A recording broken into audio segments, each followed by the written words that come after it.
Hello friends, আজকে পনির তরকারি করব। পনিরগুলোকে লবণ হলুদ দিয়ে ভেজে নামিয়ে নিলাম। আলুগুলোকেও লবণ হলুদ দিয়ে ভেজে নামিয়ে নিলাম।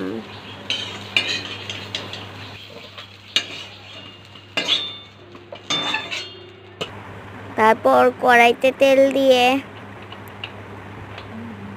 শুকনো মরিচ দিয়ে দিলাম। তারপর শুকনো মরিচগুলো ভাজা হয়ে গেলে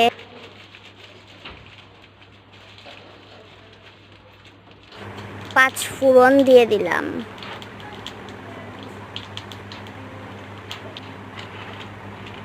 এখানে একটা বাটিতে জল নিয়ে হলুদ, গুঁড়ো লঙ্কা, জিরের গুঁড়ো, ধনের গুঁড়ো এগুলোকে মিক্স কড়াইতে দিয়ে দিলাম।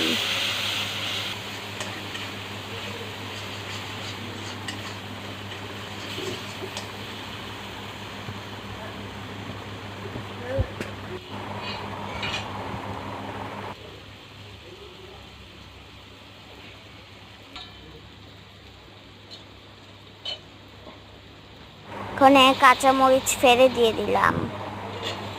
তারপর আলু ভাজাগুলো দিয়ে নেড়ে নেব। তারপর পনির ভাজাগুলোও দিয়ে দেব। তারপর ভালো করে নেড়ে নিলাম।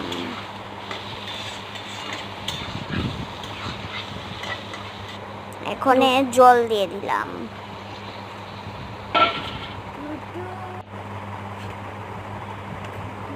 আমি লবণের জায়গাটা তুলতে পারিনি। এখানে চিনি দিয়ে গরম মশলা দিয়ে নামিয়ে নেবে। এইভাবে করে খেয়ে দেখবে, খুব ভালো লাগে। আজকের জন্য টাটা, বাই বাই। আবার দেখা হবে পরের ভিডিওতে। লাইক, শেয়ার, কমেন্ট, সাবস্ক্রাইব করবেন, আমাদের পাশে থাকবেন।